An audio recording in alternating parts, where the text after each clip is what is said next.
10 വർഷം മുമ്പ് ഇവിടുത്തെ പഞ്ചായത്ത് ഒരു പൈസ പോലും പഞ്ചായത്തിന് ഇല്ലാതെ കോടിക്കണക്കിന് രൂപയുടെ മണ്ണ് വാരി വിറ്റു. അത് കാരണം നമ്മളിത് മനോഹരമായി കിടന്ന താമരയുടെ ഒരു വലിയ ശേഖരം തന്നെ ഈ ചിറയിലുണ്ടായിരുന്നു. എല്ലാ പൂക്കടക്കാരും താമര പറിക്കുന്ന ഈ പ്രദേശത്താണ് ആ മണ്ണ് വാരി വിറ്റ് കോടിക്കണക്കിന് രൂപ ഉണ്ടാക്കി 1 രൂപ പോലും വരുമാനമില്ലാതെ പഞ്ചായത്തിന് പറ്റിച്ചുകൊണ്ട് അവർ പോയി. അത് കഴിഞ്ഞ് ഭരണകക്ഷി മാറി അതിനെപ്പറ്റി ഒരു അന്വേഷണവും ഒന്നും നടത്തിയിട്ടില്ല. കുറെ നാളുകൊണ്ട് ചിറ ഇങ്ങനെ ചീത്തയായിട്ട് കിടക്കുകയാണ്. പായൽ കയറിയിട്ട് കുറെ വർഷങ്ങളായി. മുൻപൊക്കെ പഞ്ചായത്തിൽ നിന്ന് ഇതൊക്കെ വാരി മാറ്റുമായിരുന്നു. ഇപ്പം ഈ അടുത്ത സമയത്തൊക്കെ വന്ന് എല്ലാവരും നോക്കിയിട്ടൊക്കെ പോയതല്ലാതെ ഒരു അനക്കമില്ലായിരുന്നു. പക്ഷെ ഇതുകൊണ്ട് ഒരുപാട് പ്രയോജനങ്ങളുണ്ട്. ഈ കൊല്ലം ജില്ലയിൽ കാണിക്കുന്ന ചിറ പാർക്ക് എന്ന് പറയുന്ന ഇതാണ്. പക്ഷെ ആൾക്കാരെങ്ങനെ അന്വേഷിച്ച് ഇവിടെ വരുമ്പോഴത്തേക്ക് ഇവിടെ ഒന്നും കാണാനേ ഇല്ല. ഇവിടെ കുറെ പായലും കുറെ ചീത്തയായിട്ടുള്ള പീളും അത് ഇതൊക്കെ ഉള്ളു. പക്ഷെ ഇവിടെ നല്ല രീതിയിൽ ഇവിടെ റെഡിയാക്കി എടുത്ത ഒരുപാട് വികസനം ഉണ്ടാവും. നാട്ടുകാർക്കും നമ്മളെപ്പോലുള്ള കടക്കാർക്കൊക്കെ നല്ല പ്രയോജനം ഉണ്ടാവും.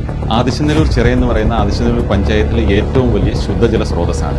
മാറി മാറി വരുന്ന ഗവൺമെന്റുകൾ ഭരിച്ച് ഈ ചിറയെ അതിന്റെ ഏറ്റവും വലിയൊരു നാശത്തിലേക്കാണ് എത്തിച്ചിരിക്കുന്നത്. കാര്യമെന്ന് പറഞ്ഞാൽ ഒന്നാമത് ഇതിന്റെ വരുന്ന ജലസ്രോതസ് തീർന്ന് ഇപ്പൊ ആൾറെഡി ഉള്ള വെള്ളം തന്നെ ഇതിനകത്ത് അഴുക്കായിട്ട് കുടിക്കാൻ പോലും ഉപയോഗിക്കാൻ പറ്റാത്ത രീതിയിലാണ്. പിന്നെ ഈ ചിറയുടെ ഏറ്റവും വലിയ ഉപയോഗം എന്ന് പറഞ്ഞാൽ ടൂറിസം മേഖലയുമായിട്ട് ബന്ധപ്പെട്ട് ആദിശനല്ലൂർ പഞ്ചായത്തിന് ഏറ്റവും കൂടുതൽ ഇൻകം കണ്ടെത്താവുന്ന ഒരു പദ്ധതിയാണ് ആദിശനല്ലൂർ ചിറ ടൂറിസം എന്ന് പറയുന്നത്. പക്ഷേ ഒരു ദീർഘവീക്ഷണമില്ലാത്ത ഭരണാധികാരികളുടെ ഭരണഫലമായിട്ട് ഈ ചിറ അതിന്റെ ഏറ്റവും വലിയൊരു നാശത്തിലേക്ക് പോയിക്കൊണ്ടിരിക്കുകയാണ്.